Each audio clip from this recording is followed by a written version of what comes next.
Hey, it's Dan, and welcome to Unified Gaming.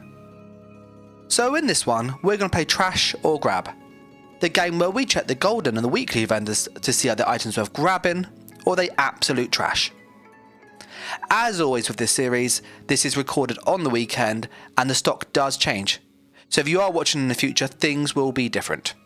This week is the 24th of May 2025. The Golden Fender herself can be located in Cyrodiil.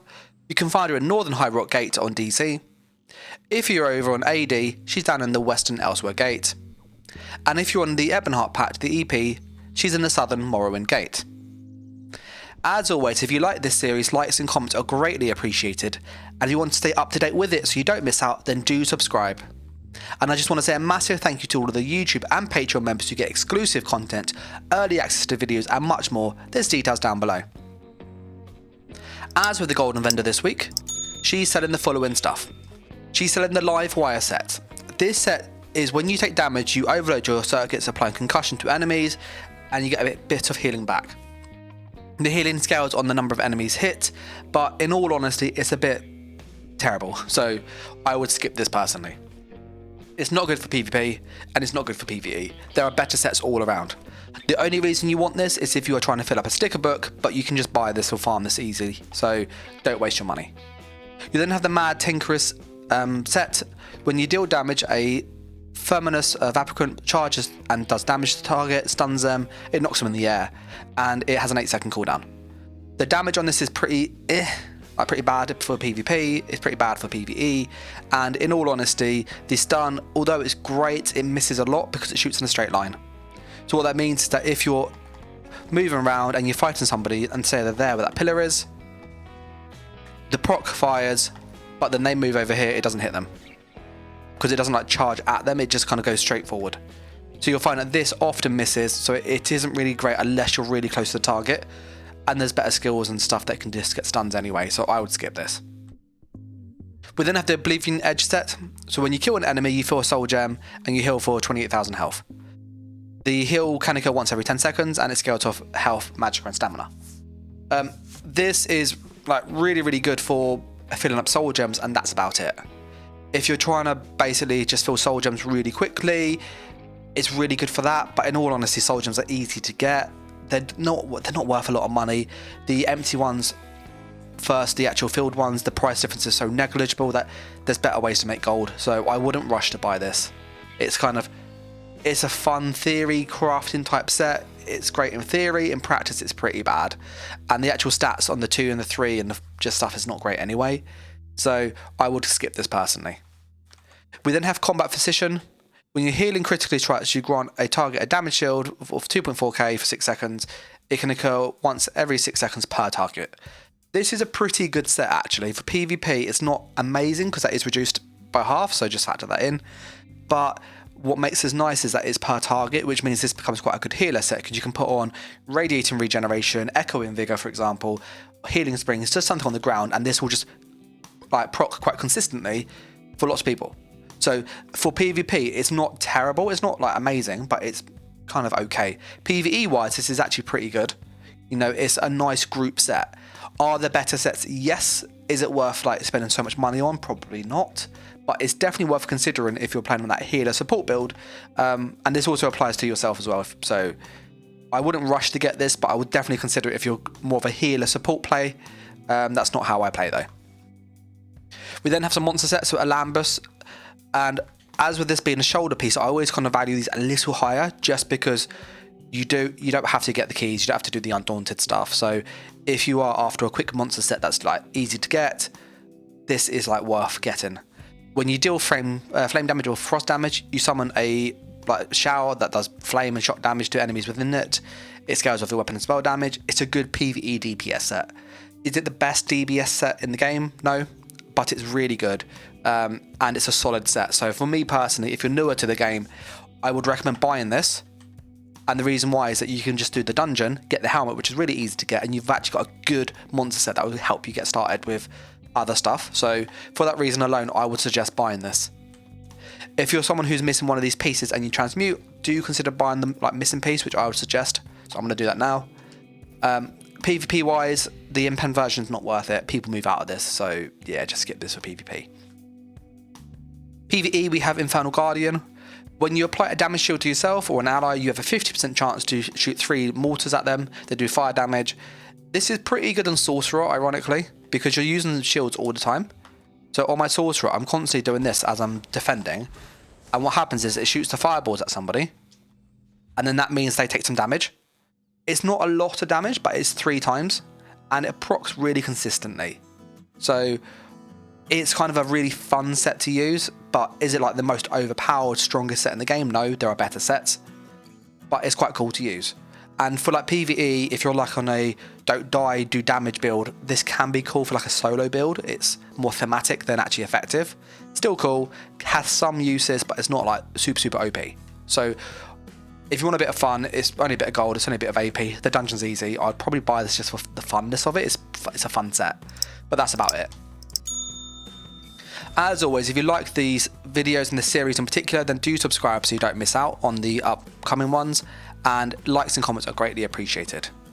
And I just want to say a massive thanks to all of the YouTube and Patreon members who get exclusive content, early access, and much more. The details down below.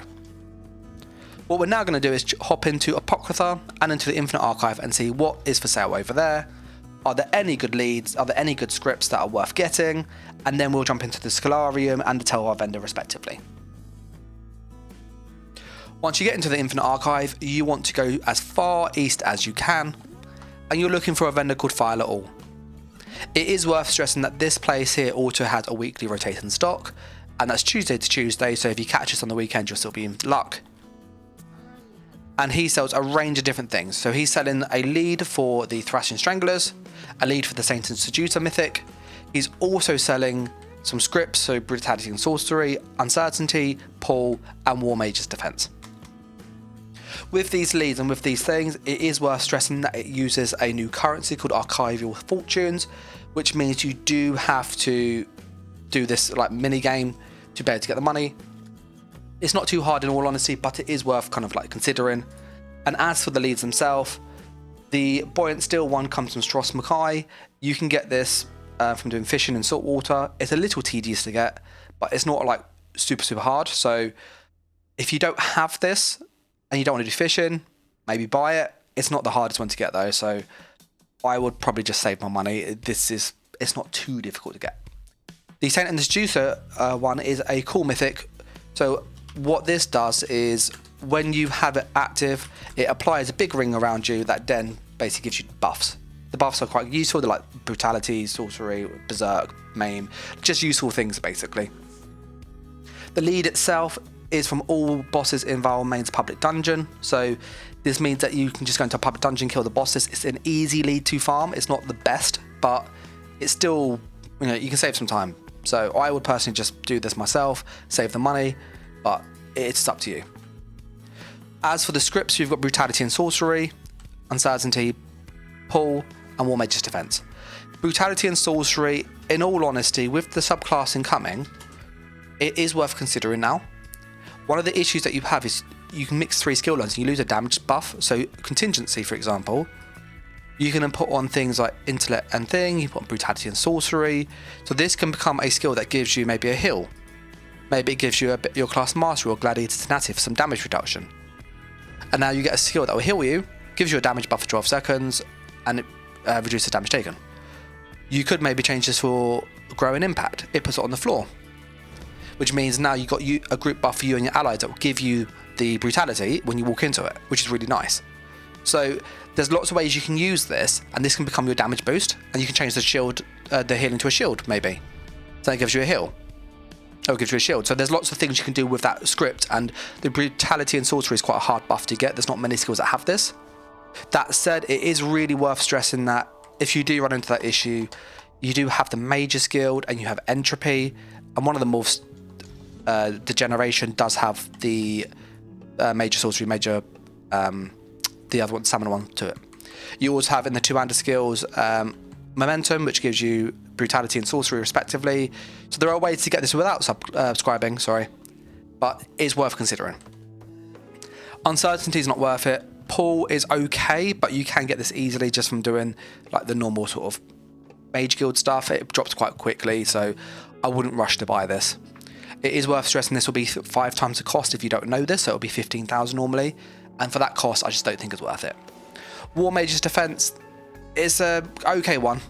So with War Mage's Defense, you can use this on things like the healing ones. So if you go to the Mendes Bond, you can obviously have like buffs down here with it. It's not the best one. It gives you a damage shield. It's kind of like okay. So you could like double stack it, for example, and use something such as this. So you get a shield that gives you a shield. It also gives another shield when they leave it, and it gives you minor protection. So it's just like loads of shields, which is quite cool. But you'll find that the healing is more useful in all honesty, and then the Sage's Remedy is also more useful because you can apply this, move away, and it just keeps going on them. Like, it's not bad. You'll find that basically you'll find that actually the War Mage's Defense is more of a put a shield and move between a big groups you're sweeping with them. It's kind of like a pseudo burst heal, whereas this is like a better heal over time because this can crit, it will do more healing power, so it's just better that way. We're now going to hop into the Scholarium. The Scholarium is, you can locate the Scholarium over in Evea, and here you have to have access to the Gold Road. If you don't own that DLC, ZeniMax are making this public for everybody in about a month's time roughly, so if you are missing that kind of system, you can get this very, very soon. Once inside, you need to make sure that you've completed the main quest, so you get access to the wings and the vendor. If you have not done the first wing, which is this one here, the Indurk, that will then not allow you to have the vendor, which is down here on the east. And we're looking for Chronicle Fernandel. He sells a range of different grimoires, which are always here, but the scripts do change. So he has Courage, which is fantastic. It's like stupidly good. Buy this. Taunt, hit and miss. Fences Parry, okay. So yeah, I would suggest definitely buying the Courage. This is really, really, really, really good.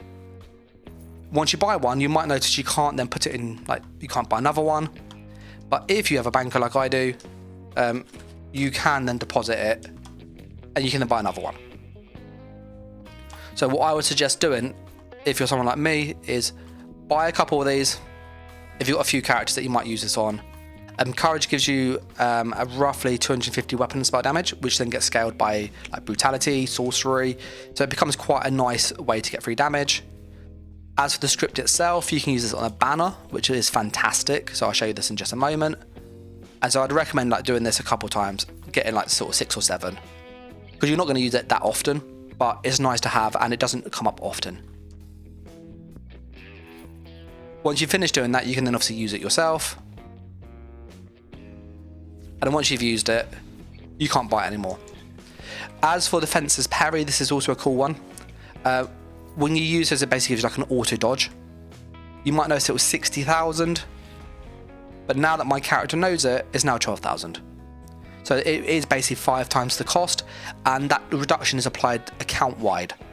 So if you know this, all of your characters can get this cheaper. The reason I could buy this so cheap was because somebody else knew Courage, this character didn't. So if you want to do what I just did with the bank, switch to a different character with that once you bought this and used it, and then you can just buy loads of these and just bank them. How do you actually use these 2 scripts though?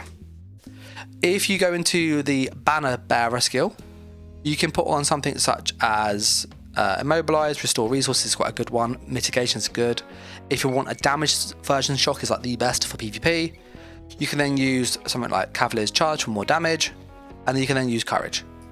You now have a skill that gives you and your allies Courage, bonus damage if you have more speed, which, you know, Major Expedition, that gives you speed. Sprinting gives you a speed boost. You can also use Minor Expedition, you can use Swift, you can use Steed, so you can get this up really, really high. So this is like 900 weapon and spell damage buffed. It's really, really good. And this is what I use on my sniper builds. It's very, very strong. So this is a great skill. It doesn't work next patch. It does pull you out of stealth, but even as just a group skill, this is fantastic. So Courage is brilliant for this one here. As for Fences Parry, you can use this on the 2-hander smash. It's an okay skill. You can use like Poison, Bleed. It's an AoE spammable. So imagine a Wrecking Blow or Dizzying Swing. It's that, but it's a AoE version. And then you can use on Fence's parry that it deflects the next damage made against you within 3 seconds with a 3-second cooldown. Basically, if you're using this on cooldown, it's a 33% damage reduction. It's really, really strong. In a 1v1, this is fantastic. Like, stupidly good script. And then you can put on anything down here, like Breach, for example. So you've got a spam ball that gives them a minor breach. It also gives them the parry. I would just suggest, though, if you did this, the breach can be applied by the physical damage anyway with Saundered. So maybe change this to like poison damage. So that way you get the poison status effect, you still get the minor breach, which is great. So this is probably a better version of what I just showed. The last one on here, Taunt, it does what it says. You can get taunts anyway, so I wouldn't rush to buy this. And then the last place we go and check is the Telvar vendor in the Imperial City to see what's worth buying there. It is worth stressing that this vendor is incredibly expensive. Like, incredibly expensive. Zos needs to like lower it personally, but it's still good. You want to look for this little icon. It's like an anvil with a fire above it. This will tell you you're going in the right direction. And when you get down to the end, you're looking for somebody called the Telvar merchant, who has a rotating stock. She's over here on DC, so she's Kargula, I think it's pronounced. I probably butchered that. And she sells a range of different like items from Imperial City, but the main thing here is the leads. We always come for the leads. The leads are like great to check. So a Lecky's necklace reduces your damage done with area of effect tax by 5%, but grants major evasion at all times. Basically, just as terrible, just skip this.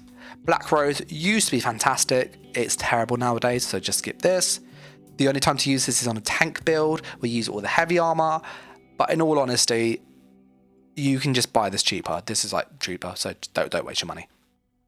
We have 2 leads, so we've got the coral plating. Now the coral plating is a part of the Taint Seducer mythic again. So the Strangler's mythic. And this mythic, when you basically do damage, you just kill stuff, you get some bonus damage. It's quite cool. It doesn't work in PvP because you lose it when you change zones, you lose it when you die. It's hard to keep up. But this one itself, you can get this by fishing in Artaeum. So if you go, I don't want to do the fishing, this can save you some time. It's not too hard in all honesty, but it can be a bit of a time sink. So maybe, I think the 25,000 Telvar is too expensive. I would skip this personally. And you then have the Death Dealers one. Death Dealers is fantastic, but the issue is that it is quite hard to get. So with this one here, you get this from the Dragonstar Arena last chest. So this is like 100% worth buying. Basically, what this means is you have to complete all of Dragonstar, get into the final chest room where you get the weapons and stuff, and then you get a chance for this to drop. That sounds like an awful lot of work for rather than 25,000 Telvar to guarantee it. Now, the 25,000 Telvar can be hard to get. I do appreciate that. But me personally, this is probably easier to do. So I would suggest buying this. If you can, it's difficult to get this much Telvar in all honesty, but this is definitely worth getting. So yeah, if you were to try and farm this, one of the tips I'd give you is that go in a time where your alliance owns most of the areas. And then if you wear a tankier build, Sorcerer is great for this because you've got access to a shield, which is like, look at that, 14,000. So that makes you really, really tanky because I've got 28k health with a 14k shield. So that's essentially like 42,000. Plus my health goes up with my Death Dealers that I do have on this build, which you'll see down here. And so you end up getting about essentially 45, 46,000 effective health, which means you're really hard to kill. And you can streak away because you're a sorcerer. So this is great. Just put on and keep an invisibility potion with you. If you get into trouble, run away. Get to around 5,000 Telvar, which is essentially going up here with 1,000 Telvar, killing one boss by yourself or 2 with a friend. And then you'll get sort of 3,000 to 4,000 Telvar if you did that by yourself. If you did it with a friend, it's about 2,000. And you just repeat, two bosses, bank, 2 bosses, bank, do it a couple times, you've then got enough for this item. You can probably do this quicker if it's quiet, so I would just suggest doing that. She also sells a range of scripts. Now these are always very, very, very expensive for what they are, but they're still worth considering. So she's got Brittle, which is not worth it. You can get this debuff anyway. Expedition, you can get this easy. Moito, you can get this easy. Assassin's Misery is a very, very, very cool script that you can use. The problem with it is it doesn't really work on many skills. The one skill you'd use this on is Elemental Explosion, You do something like fire damage because people are vampires. You do Assassin's Misery for burn and chilled and concussion, always applies, so that's 3 damage. And you do something like Defile to reduce their healing so they can't heal quickly if they do survive. This will give you a big amount of burst, it will give them some bonus damage with this here, and it will give them the healing debuff.